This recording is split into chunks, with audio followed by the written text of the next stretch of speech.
Hey guys, Joe Perea, NMRCC in Albuquerque, New Mexico. Listen, have any of you guys ever been to a Scale Nationals event? Some of you have, some of you haven't. But I gotta tell you, the most annoying thing of these events is the driver's meeting. And let me tell you why. Because time and time again, we get there and we discuss the exact same thing over and over and over, and we beat it to death. But you know what? We're going to change that this year. We're putting this little video together so that when you get there, you know exactly how everything is going to go, how it's going to be judged, how you're going to be teched, how you're going to be scored, how we're going to call the shots. So when you get there, you know it, and we don't have to discuss it. We're going to talk about gates. We're going to talk about winching. We're going to talk about scores. We're going to talk about penalties. So take a watch. I expect every single one of you guys that are coming to this comp to watch this video and come back to it and watch it again and get all those questions answered, so that when we show up to the driver's meeting, we're talking about stuff that matters. All right? So here we go. Okay guys, the first thing we're going to talk about is check-in and tech-in. Okay? So on the night of the concourse, which is Thursday night, the 25th, we are going to offer a pre-tech. So if your trucks are ready and built and ready to be teched in, bring your tech sheets with you and we will tech them in at the concourse for you. This is going to save us a ton of time the morning of each comp, and it'll allow you the opportunity to get that out of the way and not have to wait in line at tech. Okay? That being said, once you've teched in, you can't make any changes to your truck.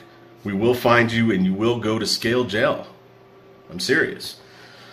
But seriously guys, we all have integrity, we're all professionals, we're adults here. If you tech in, just don't make any changes to your truck. If you need to or have to or want to, just be sure to retech your truck the morning of the comp for whatever class that happened to be. Okay, so we're gonna offer that to everybody. We're gonna try to get as many done in advance as possible. Okay, the second thing about teching in and checking in is the score sheet. So when you bring it to the tech table, make sure it's filled out. Let me flip this thing around here. This is the score sheet we're going to be using at the event, okay? So pretty standard. It's the same score sheet pretty much from last year. You got to place, make sure your name is in there, make sure the rig, the class, put your point total over here. What we're going to do is take that point total and we're going to divide it by 2, and that's what's going to go in your points awarded per course, okay? So say you're C2 and you max out at 50 points, we are going to write a 25 in there and you're going to sign it. And what that means is, for every course that you run at C2, you will be awarded minus 25 points, okay? Now, if you happen to have a truck that comes in at 49 points, what we're going to do is divide that by 2 and round down. So you will be awarded 24 points. So we will write 24 here and sign it, okay? And you will be awarded 24 points for every C2 course that you run. So please make sure these are filled out completely, legibly, and comprehensively, so that when you get to the table, we're not sitting there trying to get it filled out. Don't show up to the table with a blank one of these and sit there and fill it out with the judge. If you have a question, get it answered before you get to the tech table. Pull somebody aside, get the answer, so we can get them done and moved through. Okay guys, the next thing we're going to be talking about is actually teching the rigs. So when you get to the table and you have your sheet, obviously we're going to go through and check all that stuff, but there's a couple of other little things that we're going to be looking at for each class. So make sure you watch this part of the video and make sure you comply, assimilate, or die. Okay guys, the few things we're going to be looking at for C1. First thing is we're going to make sure that these tires and wheels are in the center of the wheel well. Okay, and I made a small mark here for reference. But if you take that ruler, that straight edge, and set it on that, you can see that the tire is centered in the wheel well. And that's okay if you're a little bit off. Like for instance, my rear tire is a little bit off. So if I set that edge in there, you can see how far off I am. Now if I take that measurement, I'm about 3/16 of an inch off to the center line. And I'm about 3/16 on the other side as well. Now if I add those up, that's 3/8 of an inch, which is under the ½ inch allowed. So if you're out of alignment a little bit, that's fine, as long as your total between all 4 tires is less than 1/2 of 1 inch. Okay. The second thing we're looking at is we want to make sure that your tires are more than 50% under the flare or under the well. Okay.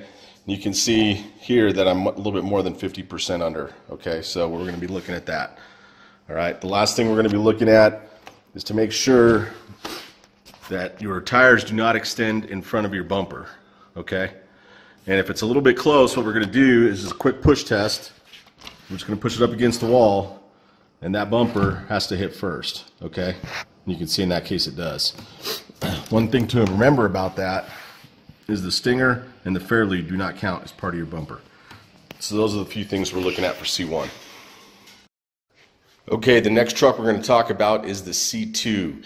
One thing I forgot to mention on the C1, we'll also be looking for this on the C2 and the C3, is to make sure that your electronics are not visible from the side or the top. So make sure they're tucked in nice and covered by your interior. So in the C2, it's pretty straightforward. Really what we're looking for is to make sure that the inside of this tire does not extend out past the widest part of the cab. So as you can see here, the cab is out further than the inside of the tire, so that is legal. And that's the primary thing that we're looking for in C2. Now C2 does not have the rule about the bumper extending past the tire, so we're not going to do the push test. So it's okay if you're back beyond your tire a little bit. Okay, so those are the things that we're looking at for C2. Okay, for the C3, we're looking at two things. The first thing we're looking at is that the tire cannot be more than ½ an inch taller than the height of the cab.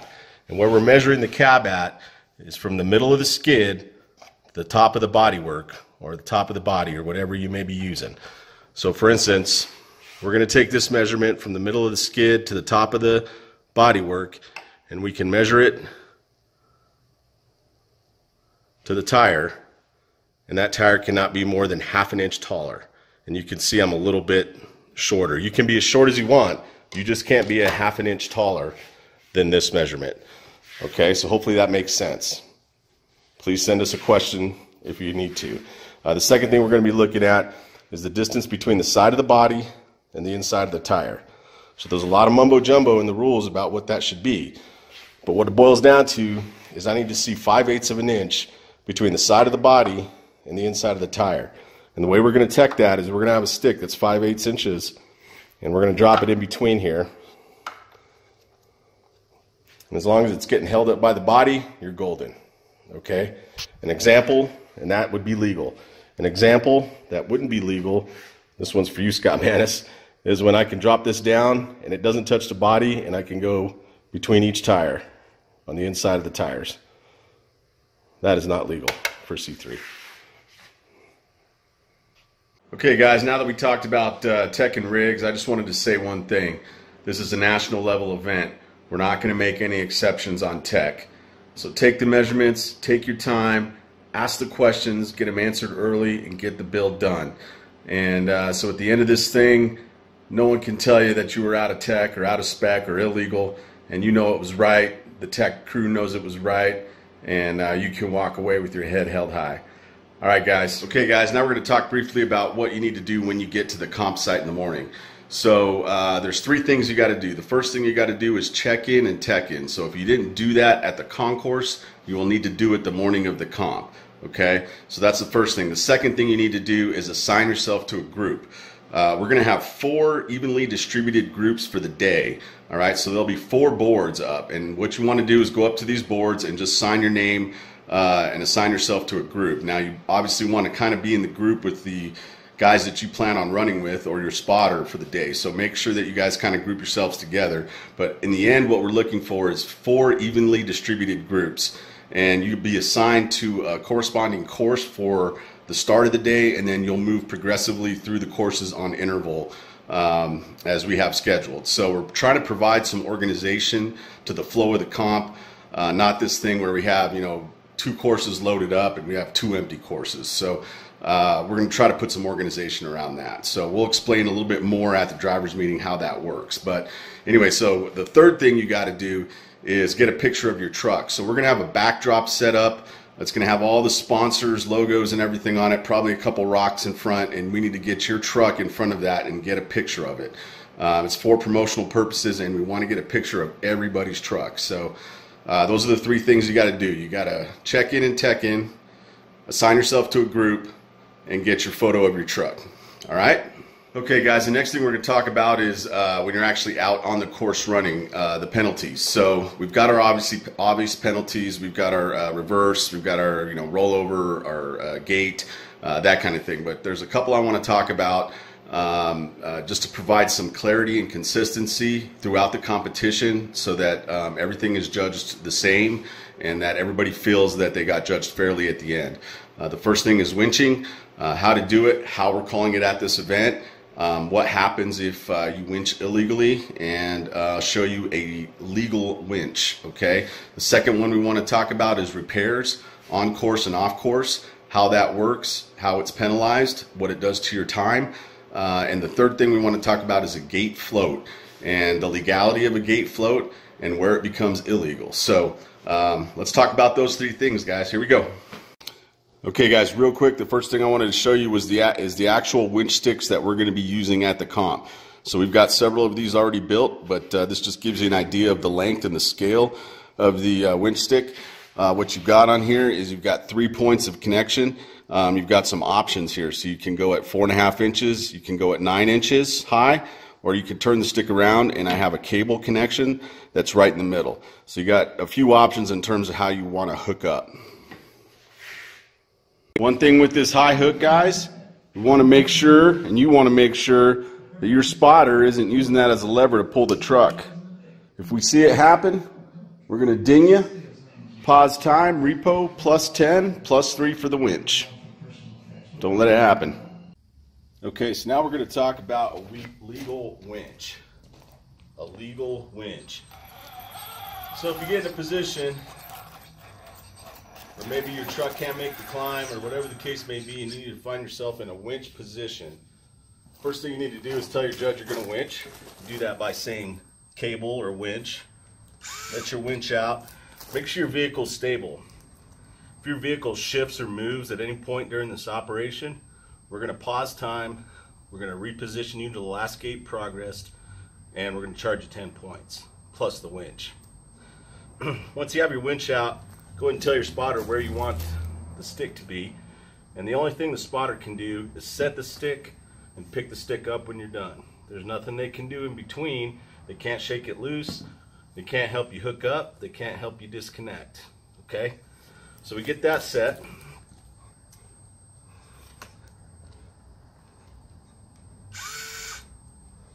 Once you're hooked up and it's stable, you can go ahead and start your winch process.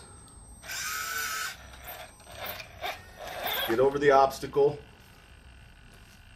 You need to disconnect the winch yourself and reconnect it to your truck. At that point, you can progress on to the next gate. That is a legal winch. Okay, guys, now we're going to talk about illegal winch. So assume again you're in a position where you need to winch. You go to pull your winch out. You're pulling it out, and your truck shifts because you pulled the winch. At that point, we're going to stop time. We're going to relocate you to the last gate progress. We're going to charge you 10 points plus the winch. Okay, so that's one example. Another situation might be get in a position where you need to winch. Start pulling your winch out, and it gets jammed, and it won't go any further. If you jerk it and your truck moves, at that point it becomes a repair. Okay, so you can go ahead and finish the repair on your winch, get it working right. At that point we'll pause time, reposition you to the last gate progress, and charge you for a repair and a winch. Just want you to remember, as a spotter, the only thing you're allowed to do is set the winch stick, and when the winch is complete, pull the winch stick up. At no point can you assist in connecting the winch line or shake it loose. If the winch stick moves during the winch, then the driver will need to reconnect, and we will need to charge him for another winch. Okay. One thing we are going to allow you to do is drop the stick. So say you're on gate 10 and it's coming down to the wire, 5, 4, 3, 2. We are going to allow you to drop the stick and the driver can proceed. Okay guys, hopefully that made sense on winching. The two biggest things to remember is A, make sure your truck is stable before you start your winch process. If it shifts or moves, we're going to call it, okay? And the second one, make sure your spotter knows exactly what he can and can't do. The only thing he's allowed to do is set the stick, pick the stick up, and drop the stick if need be. All right?